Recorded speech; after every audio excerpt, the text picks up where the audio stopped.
അനുമോൾ കുറേയും കൂടിയും അവിടെ മികച്ച ഗെയിമർ ആയിരുന്നുകൊണ്ടാണോ വിജയിച്ചത്, അതല്ലെങ്കിൽ റീ എൻട്രിയിൽ സംഭവിച്ച കുറേ കോലാഹലങ്ങളുണ്ട്, അതായിരുന്നു കാരണം? അതല്ലെങ്കിൽ ഏറ്റവും ഒടുവിൽ സംഭവിച്ച അഖിൽമാരാറും വിനു ഉൾപ്പെടെ നിൽക്കുന്ന എത്രത്തോളം ഒരു ക്യാമ്പയിൻ ഭാഗം ഏത് കുറേ കൂടി ഇതിനെ സ്ട്രോങ് ആക്കിയത് ഏതായിരുന്നു? അല്ല, അത് നമ്മുടെ ക്യാമ്പയിനെ കുറിച്ചൊന്നും ഞാൻ ഒരിക്കലും പറഞ്ഞത്. തൊപ്പി വലിയ മണ്ടത്തരം കാണിച്ചതാണ്. 2 ദിവസം ബിഗ് ബോസ് കാണാത്ത തൊപ്പി, അക്ബറിനെ അറിയത്തില്ലെന്ന് തൊപ്പി അക്ബറിന്റെ തന്നെ ഈവെന്റിൽ പോയി പറഞ്ഞു. സ്വാഭാവികമായിട്ടും ബിഗ് ബോസിലുള്ള അക്ബറിനെ പോലൊരു മത്സരാർത്ഥിയെ തൊപ്പിക്ക് അറിയത്തില്ല. പക്ഷെ അവസാന സമയത്ത് വന്നിട്ട് അനീഷിന് വോട്ട് പിടിക്കുമ്പോൾ അത് ഒരു ശരിയായ രീതിയല്ല. കാര്യം ബിഗ് ബോസ് നടക്കുന്നത് ഒരു ജനാധിപത്യ സംവിധാനത്തിലൂടെയാണ്. അപ്പോൾ അതിനെ അട്ടിമറിക്കുന്നത് പോലെ ആയിപ്പോവും.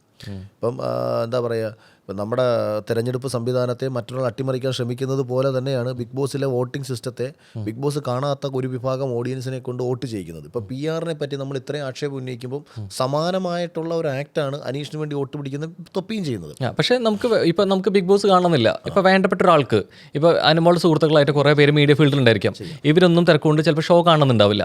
പക്ഷെ നമുക്ക് പ്രിയപ്പെട്ട ഒരു മത്സരാർത്ഥിക്ക് വേണ്ടി വോട്ട് ചോദിക്കാം. അതിൽ തെറ്റില്ലല്ലോ. ഞാൻ ആ വീഡിയോയിൽ കൃത്യമായിട്ട് പറയുന്നുണ്ട്. നമ്മൾ ആർക്കെങ്കിലും അനുകൂലമായിട്ട് വോട്ട് ചോദിക്കണമെങ്കിൽ അതിന് 3 കാരണങ്ങളുണ്ടാവും. അതിൽ ഒന്നാമത്തെ കാരണം നമുക്ക് നേരിട്ട് അറിയാവുന്ന ഒരാളോ സുഹൃത്തോ എന്ന നിലയിൽ നമ്മൾ വോട്ട് ചോദിക്കാം. 2 എന്ന് പറയുന്നത് ഷോ കണ്ട് നമ്മൾ ആ മത്സരാർത്ഥി ഇഷ്ടപ്പെട്ട് വോട്ട് എന്ന് പറയുന്നത് ഫിനാൻഷ്യൽ ബെനിഫിറ്റ്. ഇതിൽ ഏത് കാരണം കൊണ്ടാണ് തൊപ്പി അനീഷിന് വോട്ട് ചോദിച്ചത് എന്നുള്ളത് പ്രേക്ഷകർ മനസ്സിലാക്കുക.